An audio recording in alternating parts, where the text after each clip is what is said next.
ప్రజలను బాధడంలో, ప్రజల పేరు చెప్పి అప్పులు తేవడంలో అటు టీడీపీ కూటమి, ఇటు వైకాపా పార్టీ దొందే. టీడీపీ కూటమి అధికారంలోకి వచ్చిన ఈ 7 నెలల కాలంలో అనేక విధాలుగా ప్రజలను బాధడం జరిగింది. దాంట్లో ముఖ్యంగా 4 అంశాలు. ఒకటి, సర్దుబాటు ఛార్జీల పేరుతో విద్యుత్ వినియోగదారుల మీద ఈ 7 నెలల్లోనే 15,485 కోట్ల రూపాయల అదనపు భారం టీడీపీ చంద్రబాబు ప్రభుత్వం మోపడం జరిగింది. ఇది స్మాల్ అమౌంట్ కాదు. 15,485 కోట్ల రూపాయలు సర్దుబాటు ఛార్జీల పేరుతో. That is number 1. నెంబర్ 2, బహుశా రేపు 1వ తారీఖు నుంచి కానీ లేకుంటే అతి త్వరలో 20% రిజిస్ట్రేషన్ ఛార్జీల పెంపు జరగబోతా ఉంది. అటు భూముల మీద,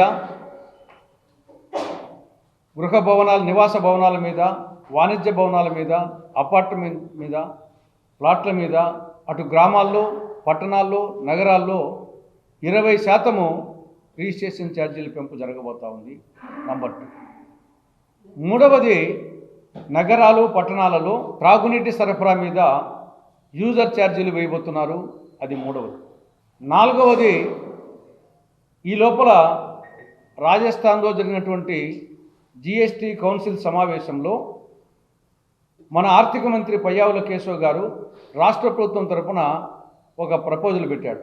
5% మించి జీఎస్టీ ఉండే అన్ని వస్తువుల రవాణా మీద ఆంధ్రప్రదేశ్లో 1% వరద సెస్సు వేయమని. వరదలు వస్తున్నాయి, ఆ వరదల కోసం కేంద్ర ప్రభుత్వం నుండి నిధులు తెప్పించాల్సింది గురించి ప్రజల మీద 1% వరద సెస్సు వేయమని చెప్పేసి ఈయన ప్రపోజల్ పెట్టాడు. అది కూడా త్వరలో రాబోతా ఉంది.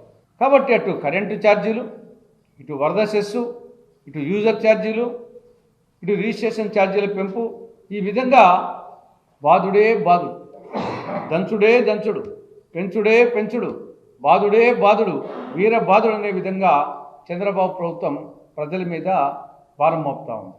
ఇది ఒక యాంగిల్. ఇక రెండవ యాంగిల్ అప్పులు. అప్పులే అప్పులు. ఇది ఎలా ఉందంటే, కోడలికి బుద్ధి చెప్పి అత్త తెడ్డు నాకిందని ఒక సామెత ఉంది. గతంలో ఇదే టీడీపీ కూటమి పార్టీలు, వామపక్షాలు, మేము కూడా వైకాపా ప్రభుత్వం, జగన్ ప్రభుత్వం మితిమీరి అప్పులు చేస్తూ ఉంది, రాష్ట్రాన్ని అప్పుల కుప్ప చేస్తూ ఉంది, రుణాంధ్రప్రదేశ్ చేస్తూ ఉంది అని అన్ని పార్టీలు విమర్శించాం. అది వాస్తవం కూడా. ఇప్పుడు టీడీపీ కూటమి చంద్రబాబు ప్రభుత్వము అదే పని చేస్తూ ఉంది, అంతకంటే ఇంకా ఎక్కువ చేస్తూ ఉంది. ఈ యొక్క ఆర్థిక సంవత్సరంలో మొదటి 7 నెలల్లోనే 59,000 కోట్ల రూపాయలు అప్పు చేయడం జరిగింది. మొదటి 7 నెలల్లోనే 59,000 కోట్ల రూపాయలు అప్పు చేయడం జరిగింది ఆల్రెడీ. ఈ ఆర్థిక సంవత్సరం 2024-25లో 91,443 కోట్ల రూపాయలు అప్పు చేస్తామని మన బడ్జెట్లో ప్రవేశపెట్టారు. ఓపెన్ అది, దాని రహస్యం ఏం లేదు. బట్ ఈ ఒక్క ఆర్థిక సంవత్సరంలోనే 91,443 కోట్ల రూపాయలు అప్పు చేస్తుందంట చంద్రబాబు ప్రభుత్వం.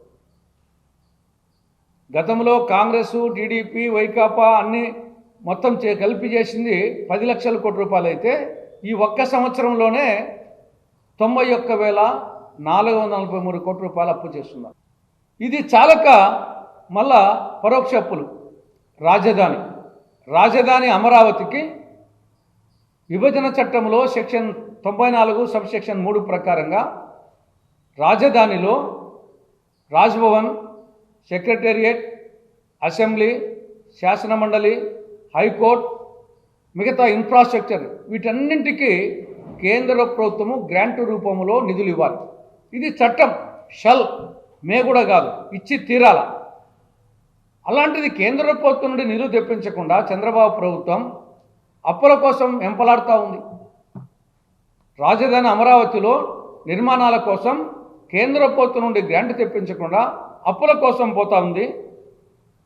ప్రపంచ బ్యాంకు నుండి 6,796 కోట్ల రూపాయలు, ఏషియన్ డెవలప్మెంట్ బ్యాంక్ నుండి మరో 6,796 కోట్ల రూపాయలు, అడ్కో నుండి 15,000 కోట్ల రూపాయలు, జర్మనీకి చెందిన కేఎఫ్ఐ బ్యాంకు నుండి 5,000 కోట్ల రూపాయలు, మొత్తము 29,592 కోట్ల రూపాయలు అప్పు రాజధాని అమరావతిలోని నిర్మాణాలకు గాను చంద్రబాబు ప్రభుత్వం తెస్తూ ఉంది.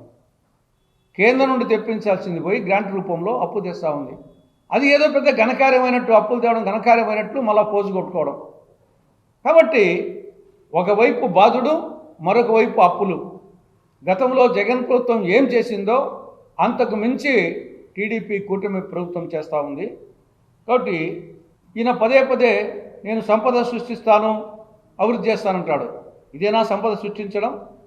అప్పులు తేవడము, ప్రజలను బాధడము, దీన్ని సంపద సృష్టించడం అంటారా? దీన్ని స్వర్ణాంధ్రప్రదేశ్ అంటారా? దీన్ని వికసిత ఆంధ్రప్రదేశ్ అంటారా? హెల్తీ వెల్తీ తర్వాత వచ్చేసి అని ఆయన ఏదో పదం వాడుతుంటాడు. ఆంధ్రప్రదేశ్ హెల్తీ ఆంధ్రప్రదేశ్, వెల్తీ ఆంధ్రప్రదేశ్, తర్వాత ఇంకోటి ఏమి హెల్తీ వెల్తీ.